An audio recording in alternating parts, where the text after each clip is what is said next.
अमृत काल का ये पहला बजट विकसित भारत के विराट संकल्प को पूरा करने के लिए एक मजबूत नींव का निर्माण करेगा। ये बजट वंचितों को वरीयता देता है। ये बजट आज की एस्पिरेशनल सोसाइटी, गांव, गरीब, किसान, मध्यम वर्ग, सभी के सपनों को पूरा करेगा। मैं वित्त मंत्री निर्मला जी और उनकी टीम को इस ऐतिहासिक बजट के लिए बधाई देता हूं। साथियों, परंपरागत रूप से अपने हाथ से औजारों और टूल्स से कड़ी मेहनत कर कुछ न कुछ सृजन करने वाले करोड़ों विश्वकर्मा इस देश के निर्माता हैं। लोहार, सुनार, कुम्हार, सुथार, मूर्तिकार, कारीगर, मिस्त्री, अनगिनत लोगों की बहुत बड़ी लंबी लिस्ट है। इन सभी विश्वकर्माओं की मेहनत और सृजन को देश इस बजट में पहली बार अनेक प्रोत्साहन योजना लेकर के आया है।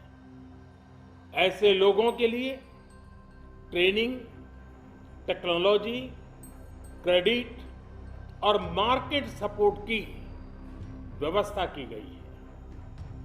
पीएम विश्वकर्मा कौशल सम्मान यानी पीएम विकास करोड़ों विश्वकर्माओं के जीवन में बहुत बड़ा बदलाव लाएगा। साथियों, शहरी महिलाओं से लेकर गांव में रहने वाली महिलाएं हो, कारोबार रोजगार में व्यस्त महिलाएं हो या घर काम में व्यस्त महिलाएं हो, उनके जीवन को आसान बनाने के लिए बीते वर्षों में सरकार ने अनेक विविध कदम उठाए हैं। जल जीवन मिशन हो, उज्ज्वला योजना हो, पीएम आवास योजना हो, ऐसे अनेक कदम। इन सबको बहुत बड़ी ताकत के साथ आगे बढ़ाया जाएगा। उसके साथ साथ महिला सेल्फ हेल्प ग्रुप एक बहुत बड़ा सामर्थ्यवान क्षेत्र आज भारत में बहुत बड़ी जगह अपने आप एक्वायर कर चुका है। उनको अगर थोड़ा सा बल मिल जाए तो मिरेकल कर सकते हैं। और इसलिए विमेन सेल्फ हेल्प ग्रुप उनके सर्वांगीण के विकास के लिए नई पहल इस बजट में एक नया आयाम जोड़ेगी। महिलाओं के लिए एक विशेष बचत योजना भी शुरू की जा रही है और जनधन अकाउंट के बाद ये विशेष बचत योजना सामान्य परिवार की गृहिणी माताओं बहनों को बहुत बड़ी ताकत देने वाली है।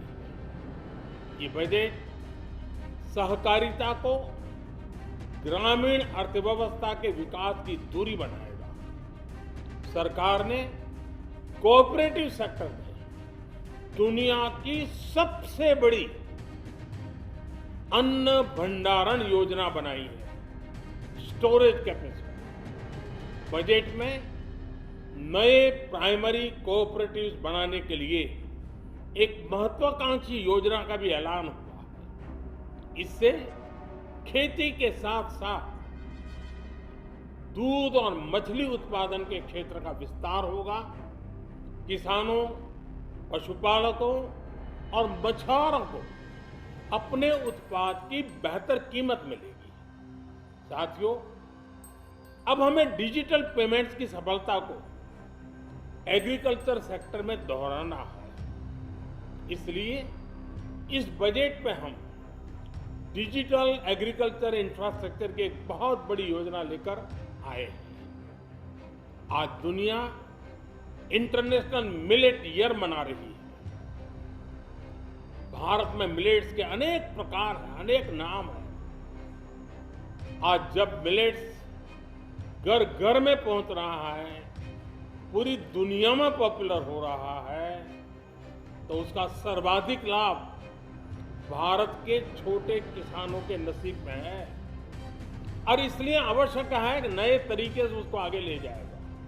इसकी एक नई पहचान, विशेष पहचान आवश्यक है।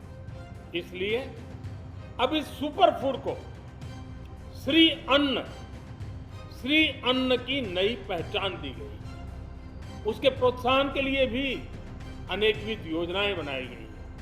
श्री अन्न को दी गई प्राथमिकता से देश के छोटे किसानों, हमारे आदिवासी भाई बहन जो किसानी करते हैं, उनको आर्थिक संबल मिलेगा और देशवासियों को एक स्वस्थ जीवन मिलेगा। साथियों, ये बजट सस्टेनेबल फ्यूचर के लिए green growth, green economy, green energy, green infrastructure और ग्रीन जॉब्स को एक अभूतपूर्व विस्तार देगा।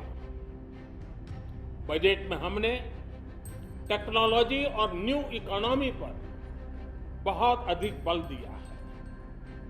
एस्पिरेशनल भारत आज road, rail, metro, port, waterway, हर क्षेत्र में आधुनिक इंफ्रास्ट्रक्चर चाहता है।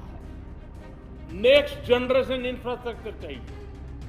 2014 की तुलना में इंफ्रास्ट्रक्चर में निवेश पर 400% से ज्यादा की वृद्धि की गई है। इस बार इंफ्रास्ट्रक्चर पर 10 लाख करोड़ रुपए का अभूतपूर्व इन्वेस्टमेंट भारत के विकास को नई ऊर्जा और तेज गति देगा। ये निवेश युवाओं के लिए रोजगार के नए अवसर पैदा करेगा, एक बहुत बड़ी आबादी को आय के नए अवसर उपलब्ध कराएगा। इस बजट में ईज ऑफ डूइंग बिजनेस के साथ साथ हमारे उद्योगों के लिए क्रेडिट सपोर्ट और रिफॉर्म्स के अभियान को आगे बढ़ाया गया है। एमएसएमईज के लिए 2 लाख करोड़ रुपए के अतिरिक्त ऋण की गारंटी की व्यवस्था की गई है। अब प्रिजम्पटिव टैक्स की लिमिट बढ़ने से एमएसएमईज को ग्रो करने में मदद मिलेगी। बड़ी कंपनियां द्वारा एमएसएमईज को समय पर पेमेंट मिले, इसके लिए नई व्यवस्था बनाई गई है। साथियों, बहुत तेजी से बदलते भारत में मध्यम वर्ग, विकास हो या व्यवस्था हो, साहस हो या संकल्प लेने का सामर्थ्य हो, जीवन के हर क्षेत्र में आज भारत का मध्यम वर्ग एक प्रमुख धारा बना हुआ है। समृद्ध और विकसित भारत के सपनों को पूरा करने के लिए मध्यम वर्ग एक बहुत बड़ी ताकत है।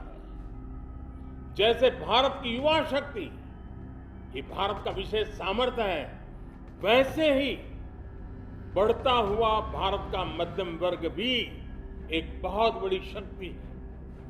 मध्यम वर्ग को सशक्त बनाने के लिए हमारी सरकार ने बीते वर्षों में अनेकों निर्णय लिए और ईज ऑफ लिविंग को सुनिश्चित किया है। हमने टैक्स रेट को कम किया है, साथ ही प्रोसेस को सिंप्लीफाई, ट्रांसपेरेंट और फास्ट किया है।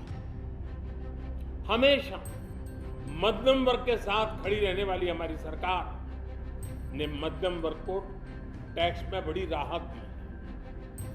इस सर्वस्पर्शी और विकसित भारत के निर्माण को गति देने वाले बजट के लिए मैं फिर एक बार निर्मला जी और उनकी पूरी टीम को बहुत बहुत बधाई देता हूं और देशवासियों को भी बहुत बधाई के साथ साथ मैं आह्वान करता हूं, आइए अब नया बजट आपके सामने है। नए संकल्पों को लेकर के चल पड़े। 2047 में समृद्ध भारत, समर्थ भारत, हर प्रकार से संपन्न भारत हम बना के रहेंगे। आइए इस यात्रा को हम आगे बढ़ाएं। बहुत बहुत धन्यवाद।